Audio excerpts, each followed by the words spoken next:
All right, and we're live. So, welcome to another Run Wild with Us. Ask Us Anything. I'm Lisa Kastner. I'm the founder and executive editor of Running Wild Rise. And well, actually, I guess technically, I'm the person in charge for 5 Imprints, which is still mind blowing for me. And I'm here with you guys on Thursdays between 5 and 6 p.m. Pacific time, 8 and 9 p.m. Eastern time, as is our brilliant, brilliant editor, Ben White, editor and poet and narrator extraordinaire. Yeah. Yeah. Good evening. Good evening. As well as our phantasmagorical Cecilia Kennedy. Hi. How are you doing? Good. How are you doing? Good. It was a good week. Yeah. What happened? What made this a good week? Well, okay, so I should say that over Mother's Day, I got like 3 rejections. So that was not good. Over like Mother's Day weekend. I don't think they should be sending out rejections on Mother's Day weekend. No. But the day after, like on Monday, I got an acceptance for the story about the revolving room door waiting room with zombies. So that's cool. going to be published. That's awesome. Congratulations. Yeah. So I'm glad I lived through the rejections all through Mother's Day weekend to make it to Monday and get an acceptance. Very cool. Very cool. Yeah. Did you do anything fun for Mother's Day though? Yes. We went to see Jersey Boys and out to eat. So it was really fun. And so I dressed up. I have an animal print jacket and like a pleather skirt. And so I wore that and my son took pictures for me. So I did like my mob wife poses and things. So it was really fun to do. But we had fun. Yeah, it was great. I couldn't believe how many songs we recognized. A lot of songs that I just didn't realize Frankie Valli did. So it was very cool. Yeah, it was a really good performance. So how about you, Ben? What did you do for Mother's Day? How was your week? I got up and I drew a card. I drew a card? Okay. It's a one of a kind. That's it? My wife expects nothing less than me to get up and draw a card. Okay. So it was a mermaid sitting on an anchor. Actually, it was a swing hanging down from an anchor, and she was on the swing. Okay. You are the mermaid. You're the mermaid on our anchor. Okay. Yeah, sure. And then it went downhill from there. It sounds like it. Yeah, it was a hall shark card. Okay. One of one. They're very hard to find. So Peter, how about you? How was your week? How was your Mother's Day? What'd you guys do? Oh, we had the Outlaws over for the weekend. Had a great time. Took them up to top of Daytona, which is this really cool restaurant in Daytona where you're like 35 floors up or something. Oh, wow. But other than that, pretty much just eat and drink. That's what we did the entire weekend. Oh, that sounds awful. No, it was terrible. And swimming in the pool. So, sometimes you just got to suffer the relatives. Ah. Oh my gosh, that's fabulous. Yeah. So what else have you guys, anything else exciting happened in this last week? Anything cool you want to share? Yeah, I sent Children of the Atomic Reservation back to the author for the second round. Wow. I know. Cool. That's always good. And it was 328 pages, and I had 500 suggestions for him. Oh my. Actually, that's not too bad. Yeah. And most of it was keeping his tense, his verb tense. Because it's in the future. So, yeah, he uses a lot of whatever they're called, the ing words. Oh, yeah. Uh-huh. And sometimes you forgot that he uses the ing word, so I had to remind him. because that was it's rarely was he talking about anything in the past tense. It's all happening now, which works for the dystopian type novel that it is. It's a whole different language. Those are easy to miss sometimes because you're just in the flow of the story. If the writing's good, it just flies right on by. You're like, wait a second, that's an is, not a was. Let's fix it. I've actually seen a lot of people shifting between past and present tense, and they're writing it in present, but it's actually past.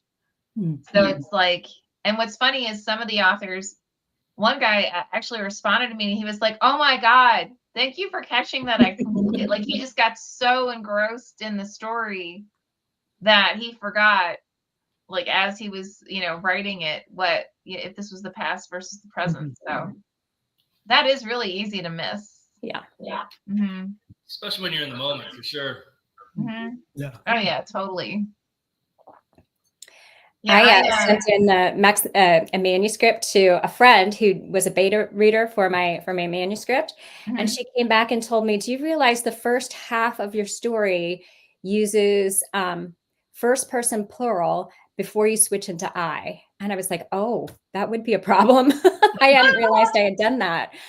So yeah, there are things that I didn't catch in my own writing. So it's always good to send it out to somebody else. So I was like, oh yeah, I should change that. Yep, absolutely. I mean, we're all guilty of it. That's definitely one of the reasons why having a beta reader can be absolutely incredible. So, well, every one of the mistakes that I come across with my authors, I've done. So it's like, I know I know what I'm looking for because I've done it.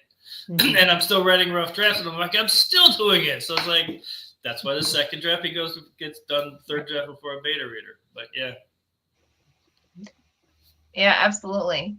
For anyone who is watching, so we are all basically acquisition and editors in general for Running Wild, which actually consists of 5 imprints. Running Wild Rise, Trump Loel, Junkyard Rooster. I know, you can kill me later. And Monstrous Books.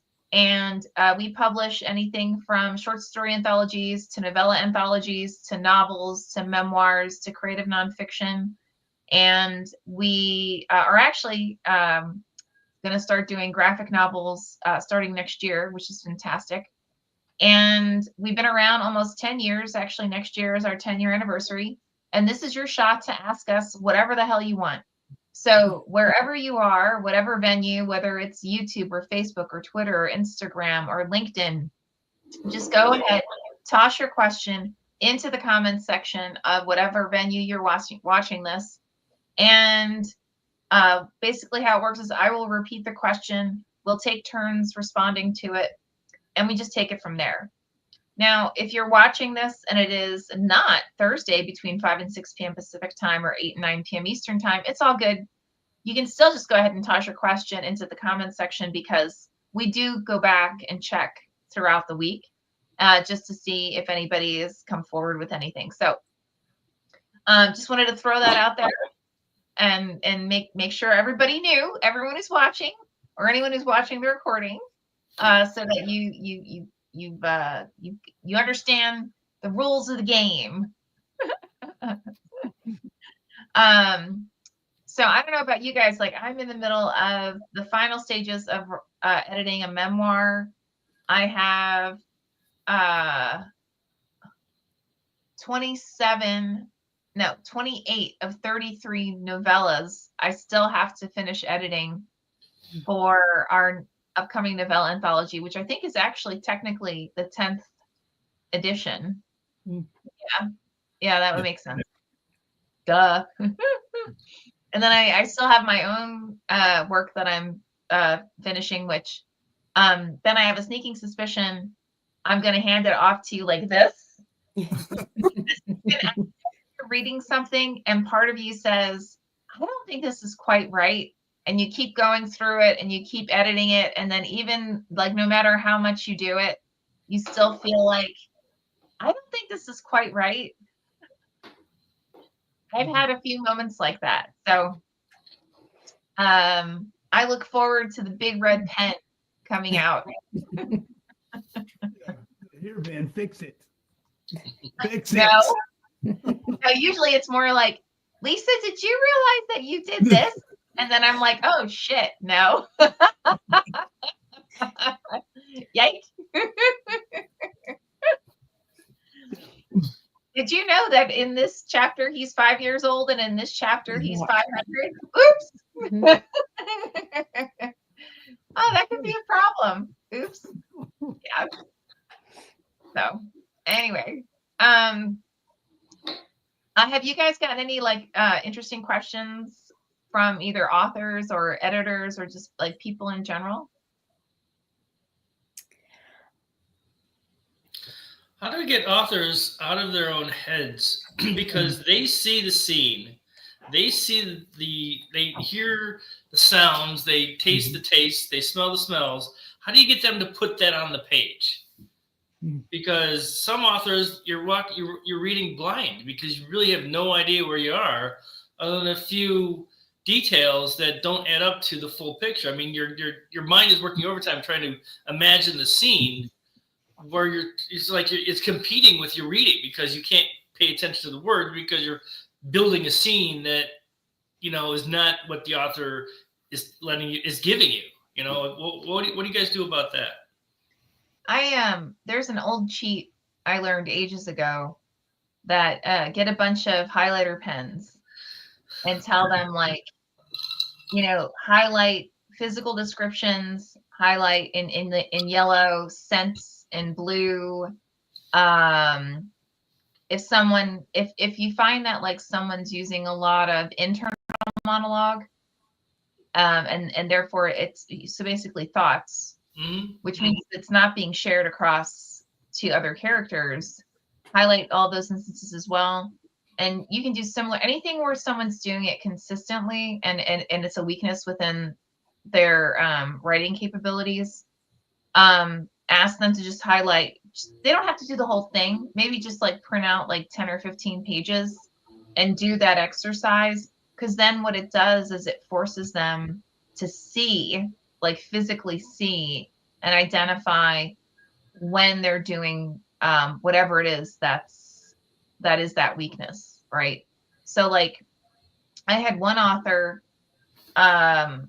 she constantly wrote passive sentences. So I said, do me a favor. I just want you to either highlight or even if you don't want to print this out, just do in bold all the sentences that don't have noun, verb, right?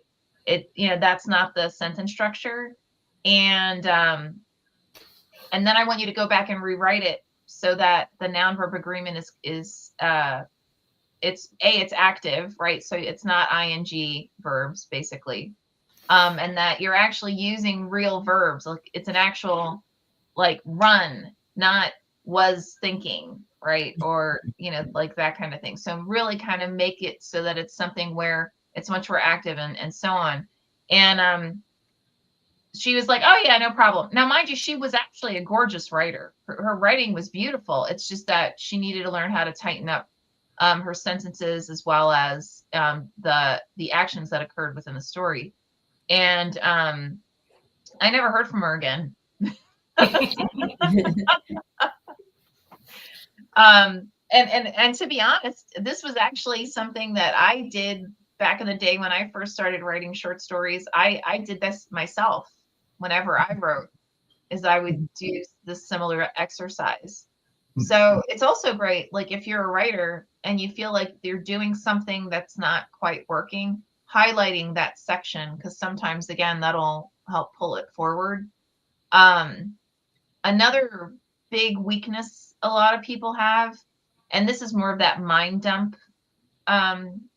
behavior, is you do all of the description in the first like 1 or 2 paragraphs, and then everything else after that is just like dialogue. And then maybe they'll do something and usually it's like smoke a cigarette, right? Like it's not anything really engaging. Mm-hmm. And so sometimes that's another one that's a great one to ask the author, I want you to, put in bold all description, and then I want you to highlight or like maybe put in italics all dialogue, and then just look at the page, right? And then all of a sudden they can see like these chunks of, descriptions, and then like chunks of dialogue, and then force them to then say, okay, now what if you more so had them do this as if they were in the room themselves? Like, think about when you walk into a room or when you enter a scene. Is it just one big mind dump? No, it's integrated, right? So, like I might start a conversation with Cecilia, and, as we're talking, I might think like, oh, her voice sounds raspy, so I may make that commentary within it. And so it's kind of, a lot of it's more around challenging people to be more active in their revisions and in seeing, like actually seeing what they've put on the page. If that makes sense. Yeah, those are great suggestions. Great suggestions, actually. Hadn't thought of it that way. And what about Ben and Cecilia? What about you guys? Do you have any cool cheats to help people identify their weaknesses? Well, I think you want the characters to do it. Oh. You don't you don't want to say, well, they're in the woods and there's a fire. They're sitting by the fire. That's a little better. But what's the smoke doing? Yeah. At first I was like, is there a fire? The fire was like, burning. how did it get there? Nice. Now I'll get that. I'll get a whole series of novels with the fire was burning. But it's what's the smoke doing to the character's eyes? Have the character feel it and tell it. But I think there's a balance there too, though. There's a lot of the scene that the reader is going to scan through, and I heard somebody say, when you're writing and you get to the part that the reader's just going to scan through anyway, don't write it. Yeah. It was good advice. Or delete it. Yeah. Yeah, delete that. Nobody's going to read it anyway. But and I was watching the documentary on Chekhov the other day, and he said, if there's a rifle in the first chapter, somebody needs to fire that rifle in the third chapter. And so a lot of the scenes can be taken out because of that. But you still want to know. The worst thing that makes it worse, Peter, is I think is when here's the scene, here's everything that's happening in the scene, and here's a complete picture of it, and then this happens. Oh yeah, and by the way, that's because he had the shovel in the trunk. To the action. And no, tell me that in the first place. Give me the hook. Don't pop the trunk afterwards. I don't care then. Where did the shovel come from? What was it? The fire was burning.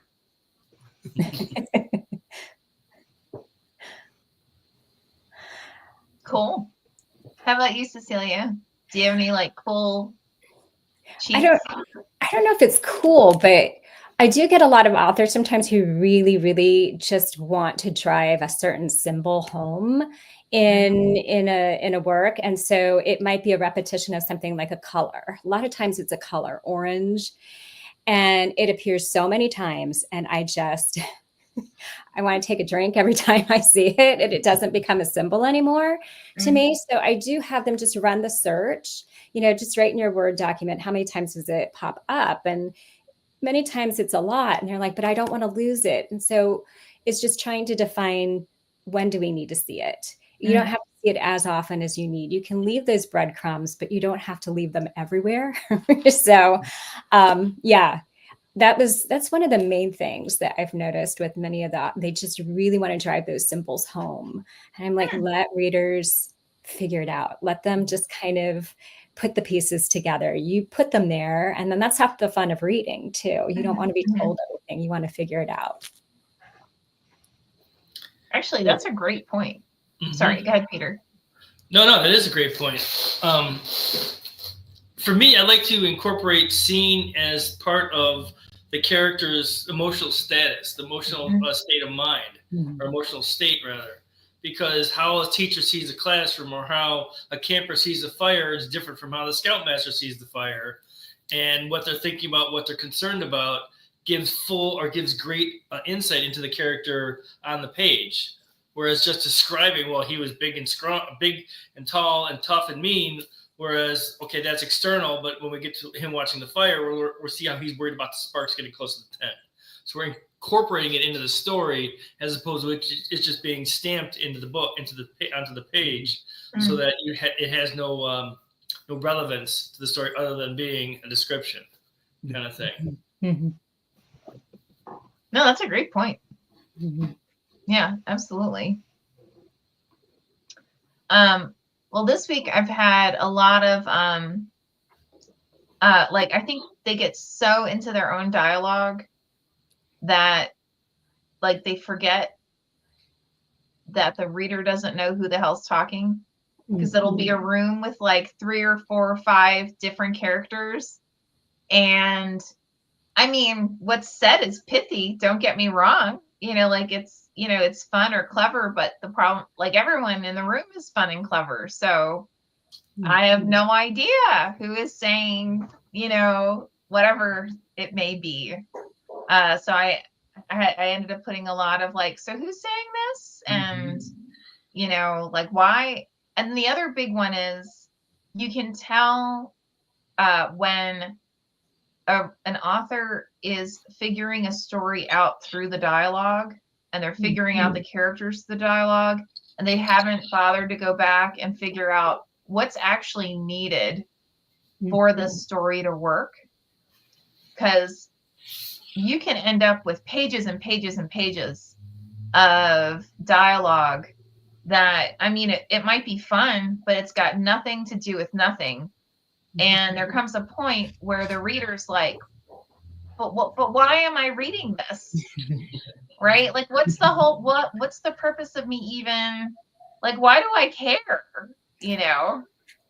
So that's another one where you kind of have to just go back and just ask, like, you know, how does this drive the story forward? What's the purpose of it? And like challenge the author to read those sections out loud, because, you know, that's another one. If you start getting bored reading your own writing, guess what?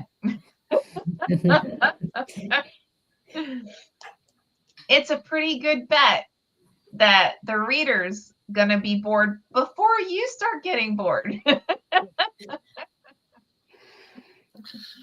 It's also a giveaway that the characters are getting bored. Right. Right? That's sad. See it from their eyes. Why are you telling me this? I got nothing. No,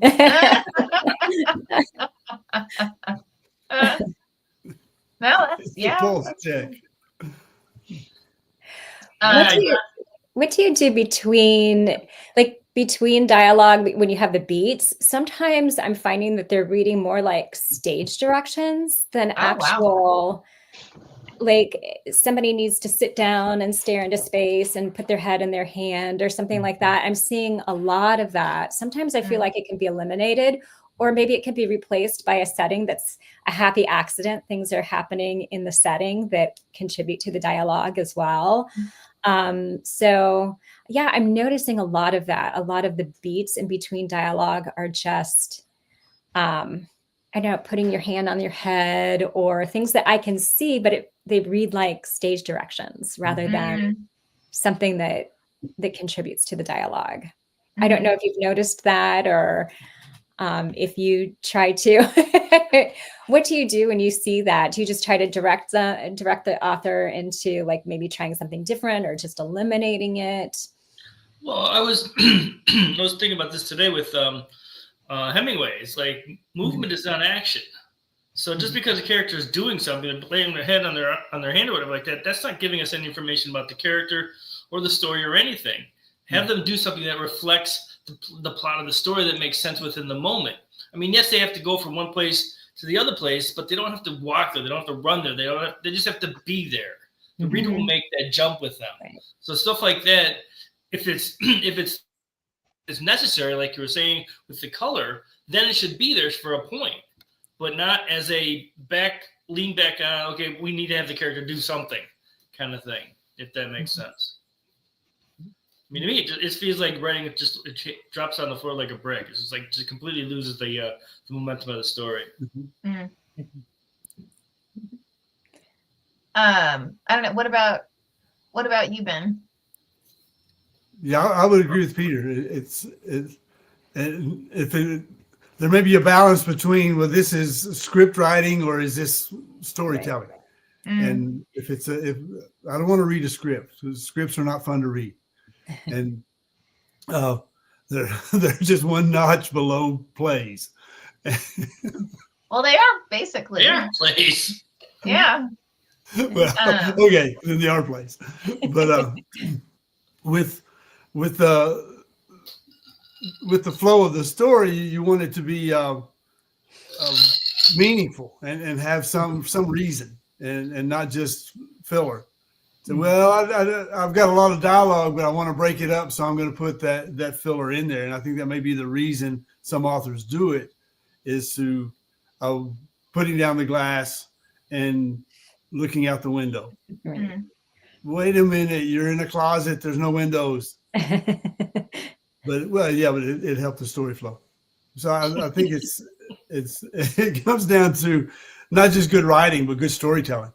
Mm-hmm. It just says they're still learning the craft. So right. Yeah.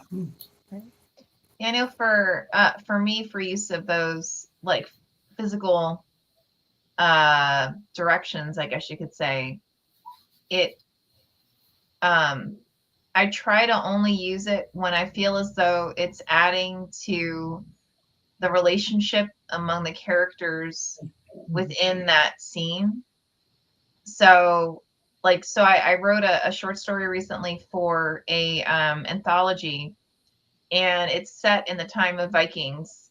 Clearly, I must have a thing for Vikings. I have no idea. I think it's just called reusing all the research you've already done, and then it's a lot easier to knock something out. Anyway, so I realized that two of the main characters, like closer to the ending of the story, they're females, and it could be misconstrued that it was intended that they were a gay couple, and the intent was that they were just both leaders within this Viking community, and by the way, they actually are real people in history. So I wanted to come up with a way where they have physical interactions that demonstrate closeness as like best friends would be.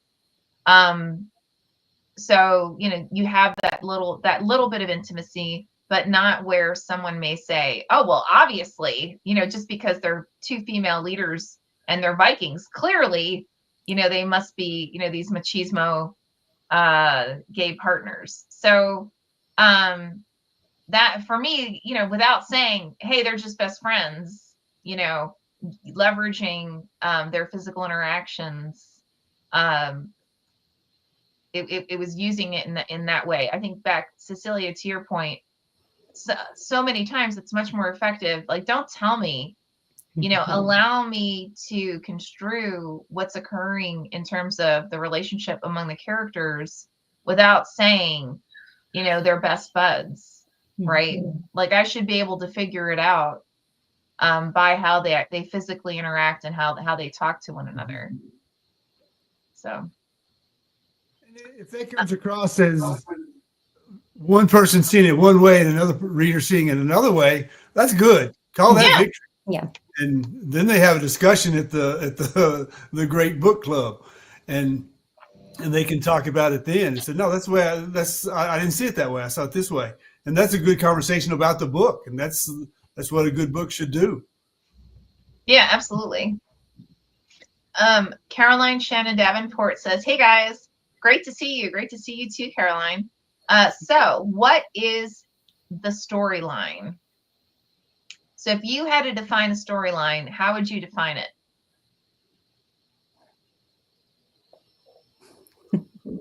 line of the story.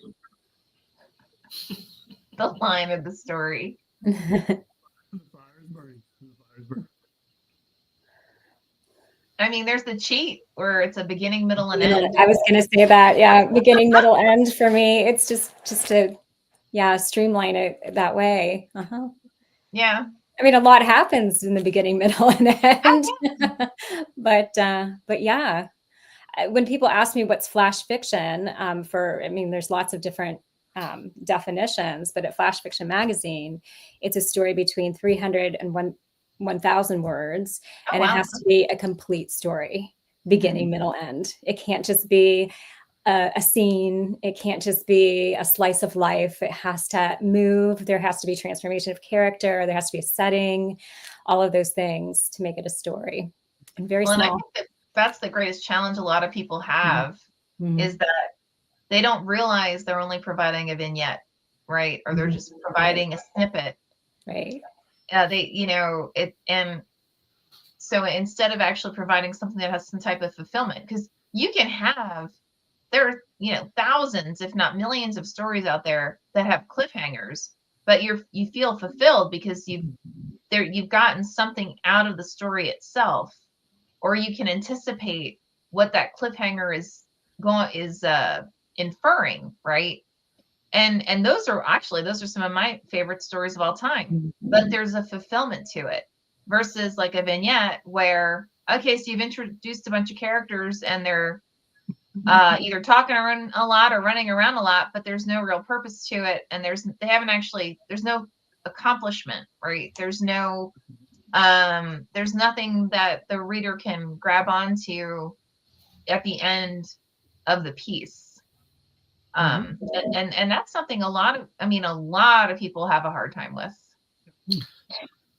I look at storyline as the obstacles that are preventing the main character from attaining the goal that he wants at the end of the story.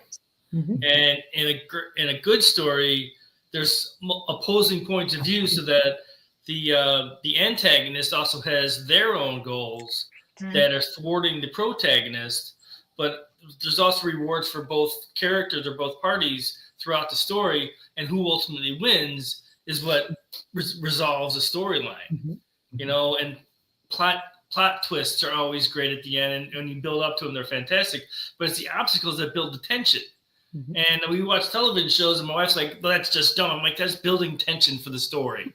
Okay, I know it doesn't make sense in reality, but that's building tension. He can't have the solution in 10 minutes in. He's got to wait until 50 minutes in to be able to see the light at the end of the tunnel, to use a cliche, and I hate cliches. But so that's what builds the tension, and that's what draws the reader. That's what keeps the story compelling and keeps the reader reading, because we're cheering for the protagonist. And in some ways, we're like, is the antagonist actually going to win? Who knows? Let's keep reading. Let's find out.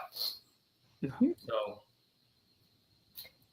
yeah, it's the line of the story also. So. Yeah, totally. Caroline's like, if those elements aren't there, you don't have a prayer. Well, I like that rhymes. It rhymes. That's a good way to remember it too, because it rhymes.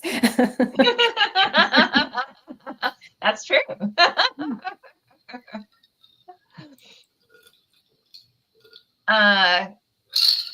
So I was going to ask, do you guys have anything coming up like this week that you're going to be doing, or do you have any book launches?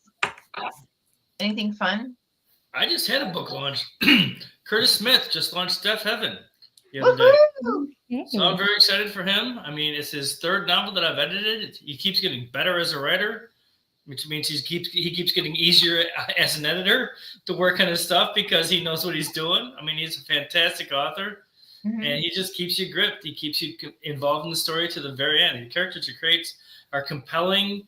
They're emotional. They're tense. They're intense. I mean, I just love editing his stuff. So I'm about to do a second pass on his writing. It's in my inbox right now, waiting for me to get to. So cool. Yeah, we just did a book launch for I Am Was Spider-Man by Scott Leva. It's his memoir that's framed around him being Spider-Man. Yeah, that's interesting. But you just released the main newsletter, which had what 5 to 8 books on it? something like that. We put out a lot of books this month. But yeah, Scott even got he got a great okay, this is weird. An error occurred when and then try again. Oh, okay.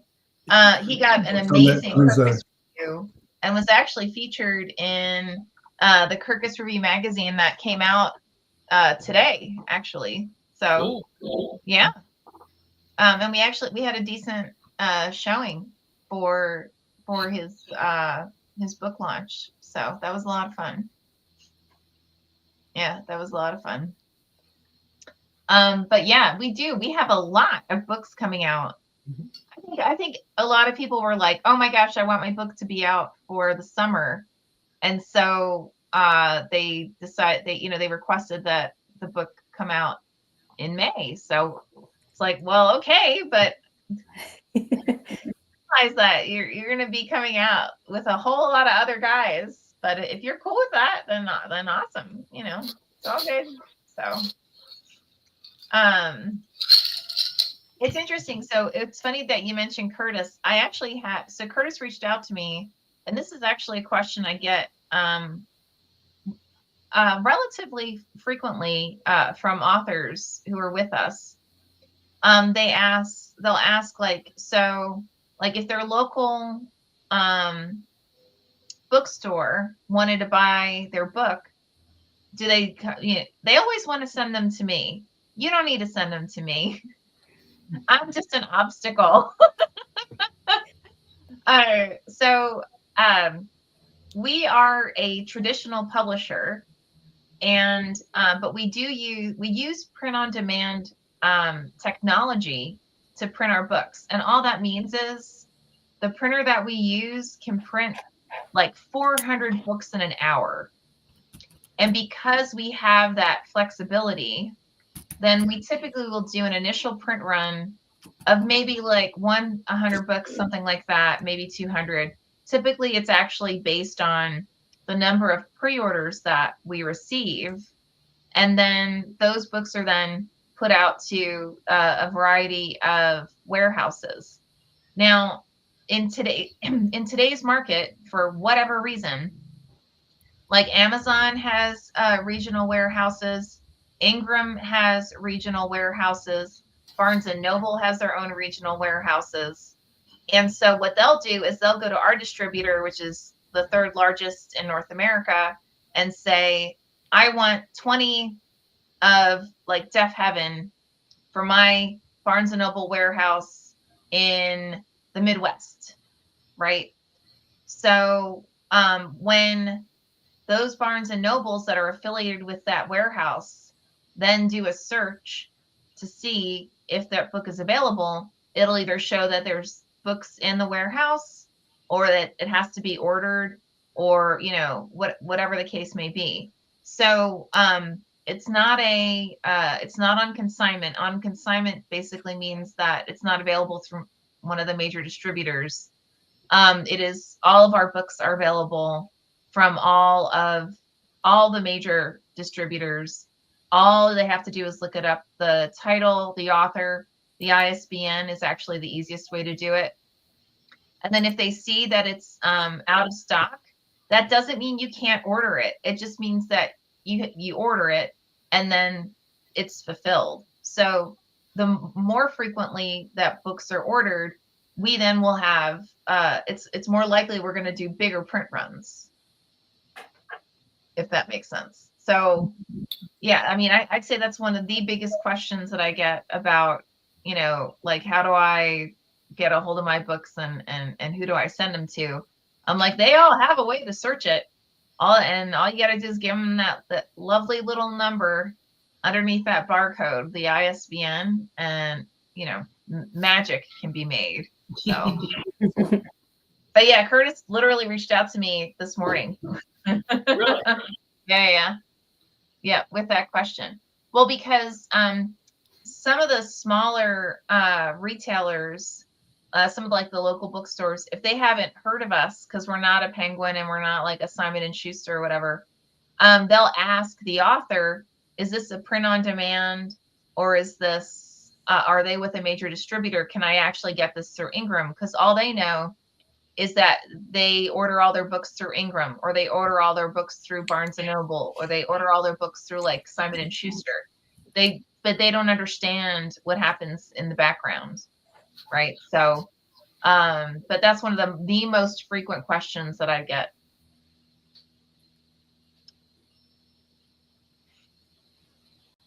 Cool. All right. Well, wow. We only have like 20 minutes left, guys. That's crazy. Well, if you are watching and it is between 5 and 6 p.m. Pacific time, or 8 and 9 p.m. Eastern time on Thursday, then fantabulous. Go ahead and toss your question into the comments section of whatever venue you're watching in Instagram, Facebook, Twitter, LinkedIn, YouTube, and we will take turns basically responding to whatever question you may have. Now, know that we have all been around far too long. I know we all look quite youthful, and you would be shocked to learn our respective ages, but we have all been around quite a while, and we are quite knowledgeable in a variety of capacities, anything from craft to business to even just generating a narrative, research, you name it. If you actually were watching the beginning of this, we just gave you guys a ton of cheats on how to identify the weaknesses in your own writing. And I got to tell you, I actually spent years, like that's all I was doing, was going through my own work and identifying, looking for repetitive behavior that I was doing from a craft and a narrative perspective, so that once you can identify it, then you can change it, right? So, and believe me, I really sickened myself quite a bit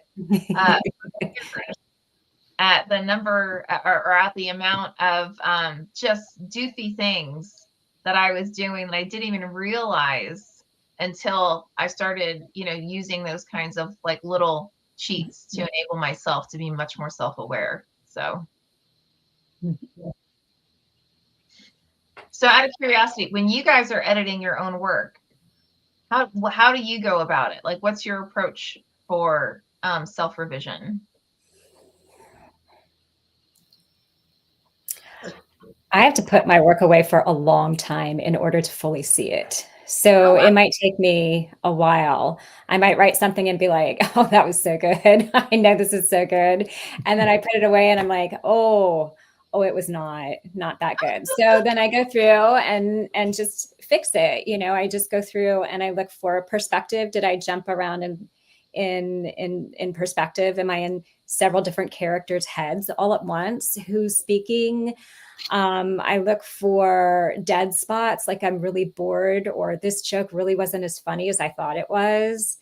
I look for inconsistencies. In one part in my manuscript, my character has shoes on and then off, and she's running around. She doesn't care. She doesn't have any shoes on. I'm like, I think she would care. So I have to fix that. So, you find these things. I called characters completely different names than what they were supposed to be. So yeah, I go through with a really sharp eye, but I do have to put it away for a long time to be able to see that. And then I start to ask myself things like, well, okay, this is good, but what wouldn't they do? Or what could they do? Or what could happen that would be like really fun to just kind of mess it up a little bit? And so I'll put those kinds of moments in as well. So it's a real process of, going back and forth critically, but I do have to put that manuscript away for a while. Cool. How about you, Peter? Very similar. I need to look at it from a more, well, this sounds corny, but from an editorial perspective, where it's not my writing, it's just words on a page. That's a story that I need to fix. And the more rabbit I wrote, the more I need to fix. So I need to make sure that the dialogue doesn't overwhelm the scene, or the scene doesn't overwhelm the characterization of the interiority of the characters, so that the balance is there, so that I can see what's going on within each scene, within each paragraph, and I can also identify the needs of the characters as they're going through the story. I mean, even flat characters have needs. Otherwise, they're just boring. They're just, wallpaper on the wall. So every character has to be looked at and acknowledged and examined to make sure that every character is there for a reason. Everything is there for a reason. Very big fan of Poe and composition of form. That's not the right term, but where everything matters for the story. Everything's there for a complete reason, for a sole reason. So it ends up in a final denouement where everything makes sense, and that's where the story ends. So it's a painstaking process, but it's enjoyable because it is working towards something. I'm a big fan of reading my work out loud before I give it to anyone because, my ideal process would be, and I can never do this, write out by hand, then transcribe it to the computer, then edit it a few times, then print it out and read it out loud. But reading your work out loud is the best way to edit yourself because you hear what's wrong with the story. And there's no better way for you to do that, to edit your own way, in my opinion, than to hear yourself reading it and force yourself to keep reading it until you reach the end, until you see where all the issues are, even if it's piece by piece. But that, in my opinion, is the best way to find the holes and the clunkers in the story. How about you, Ben? Ben's work is perfect right off the bat. Yes, you just write it. Well, you are Ben, so it's done. But reading it, especially with poetry, to read it, you see, you hear what you don't see, and with whether it's the repetition of a word that you didn't want or need, or that makes it clunky, you're gonna hear that, and you can take it out, and sometimes I'll look for a loss of energy, and I think that's what Peter and Cecilia are both talking about, the flat writing. You lose energy, and you lose energy, and when that happens with a poem, I usually say, well, the poem's too long, and I need to cut it down and make it shorter. But even back to the story discussion we just had, you start with the current state, and I'll have a desired state to get those characters to, but so many times the characters will say, we're not going there. We're going here. And I say, okay, I'll take you there. Thanks for letting me know that my desired state was not correct. And sometimes and I've got the short stories coming up, the anthology. The May 31st is the cutoff. Then I'll start in June to start doing the short story anthology. And one thing about vignettes, it's making it longer doesn't make it a story. It makes it a longer vignette. And that's a good thing to take. But I think it goes back to that writing that loses energy. And if you read it out loud, you'll know when it does. And it just doesn't flow. That's clunky there. I got to change that line. It's too clunky. And I'll do that a lot with short stories and poetry as well. And, and then a novel, I just put it away for 4 or 5 years. Yeah, I'll get back to it. It's here. Yeah. I like to. Those characters are running around in my head saying, "Come back, we're ready. We're ready." I like to go through like an initial read through, and it helps me identify those areas that really need to be strengthened in it. And part of it too, and I think Peter, both you and Cecilia were talking about this a little bit. Like characters, there's a reason they're doing what they're doing, right? And if you hit a point where you're like, why the hell do they care? Then there is a lot of value. There's a lot of value in sitting back and then basically either rewriting that section from the perspective of that character so you understand why they would actually sit there, or that they wouldn't, right? Maybe that's the answer, right? Is that they wouldn't care.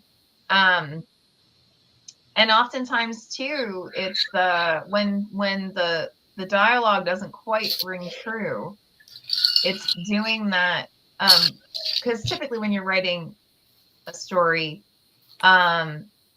I mean, one cheat that everybody on the planet uses is you're giving dialogue, because that enables you to be able to tell the perspective of multiple characters at the same time. When in reality, it's really from a third person close of one of those characters within that dialogue, right?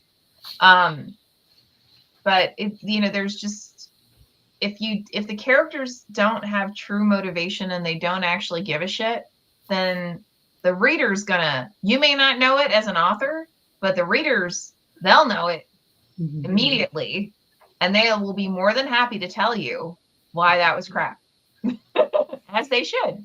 So, Teja says, "Hey guys, sorry for being late to the party." Dude, you are always welcome. It is not a thing. Caroline's like, "Well, how about 20 or 30 years, Ben?" Well, all right. So, what's the longest you have ever put something in a drawer? Book-wise. Whatever. I don't know.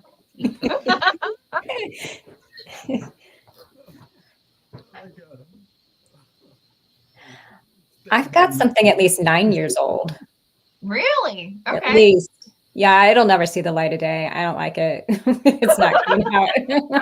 It's an ugly stepchild. I get it.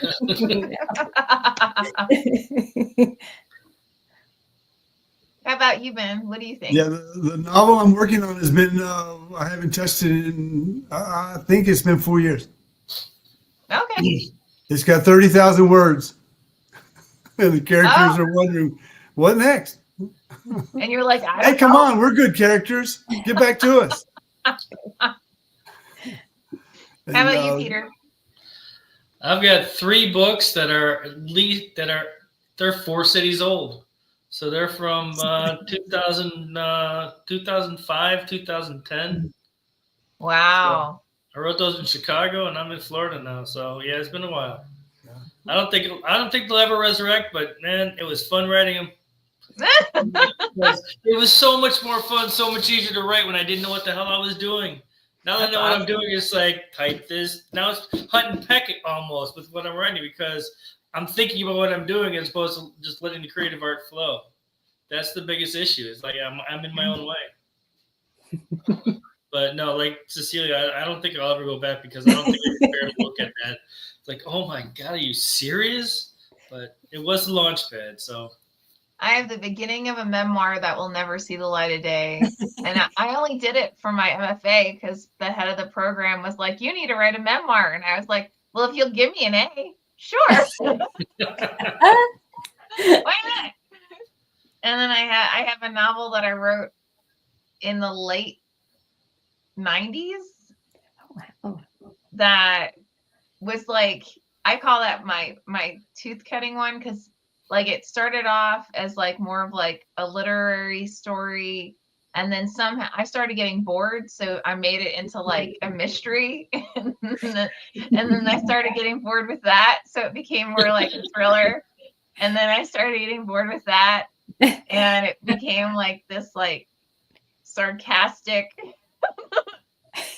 and yeah, I don't have it. I have no idea where it is, but I remember getting like I actually remember the moments when I started getting bored, and I was like, well, why don't I just have him do this instead? And it's like, this makes no sense, but who cares? I do have one that I have been challenged recently by some friends who actually read it, who really enjoyed it, and they were like, you need to go back and revisit that. And I actually do that. It's just that I haven't touched that in, I think the last time I wrote for it was when I went to Yale Writers Conference, and that was more than 10 years ago, maybe like 15 years ago, something like that. So but people loved it at the workshop. Great. The story that was published in October 2024 that I wrote in October 1987. Whoa. And so I didn't lose confidence in it. I had submitted it and had it rejected a couple of times.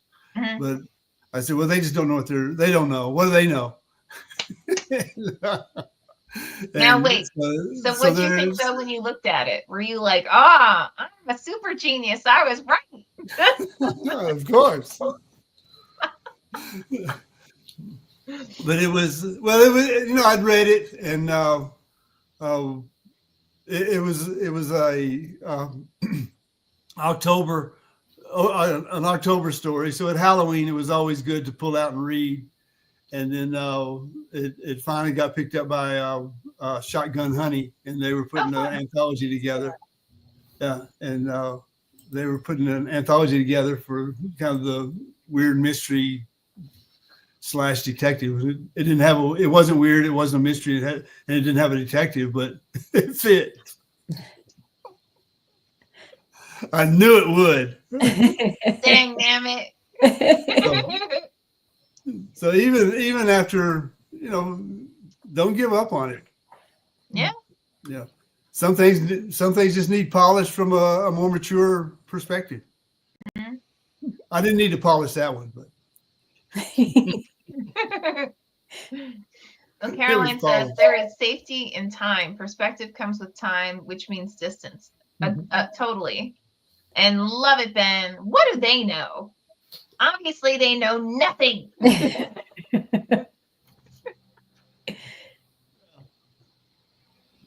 But we all knew that.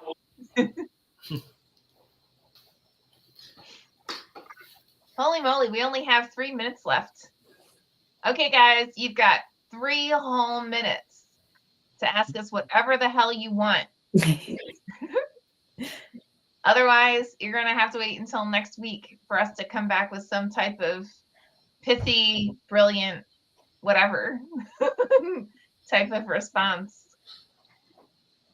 Is there any, I don't know, Ben, Peter, Cecilia, anything that you want to leave with everybody?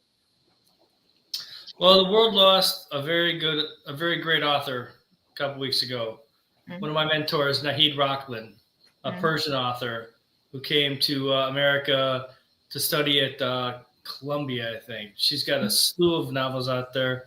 My favorite is Persian Girls. It's a memoir that reads tight like fiction. I mean, it's a great book. Mm-hmm. I recommend picking it up. Persian Girls by Nahid Rockland. That's Nahid as in David, Rachlin. She's a fantastic author, great teacher.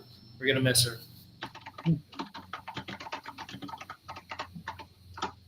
I'm just looking it up so I can give a link to it in the chat. Great. Thanks. Yeah. Oh, I remember this one. Yeah, it's amazing. Mm-hmm. Great book. Well, I actually had a mentor of mine from quite a while ago. Percival Everett had been a mentor of mine at Breadloaf, as was his wife, Danzy Senna. And Percival's novel, James, actually won the Pulitzer Prize this year. Oh, so cool. I actually remember him talking about it back in the day. So that was, huge congrats to Percival. And there's a memoir that I'm pretty sure I went to Yaddo with the author. And she just won the Pulitzer. And by the way, she absolutely earned the Pulitzer for her memoir. Now I have to look that one up. And I actually didn't realize that she had won the Pulitzer until I was in conversation with a friend of mine, and they mentioned, like, oh my God, I remember going, I think they went together to Chautauqua, and he was just referencing how she spent something like 15 years working on it. So when it finally came out and it won the Pulitzer, it was like a holy moly, you know. Oh, cool. Yeah. I think it's technically no.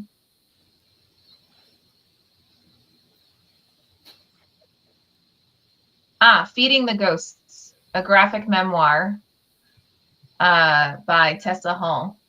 It is stunning. It is absolutely stunning. If you have an opportunity to check it out, definitely do it. I'll put a link to that in the chat as well. Or I think I will, if my mouse will work. And then let me give you guys a link to Jane's. That one again is it. I mean, obviously it's brilliant. It won the Pulitzer, so duh. But he is also an absolutely brilliant writer and a fantastic teacher as well.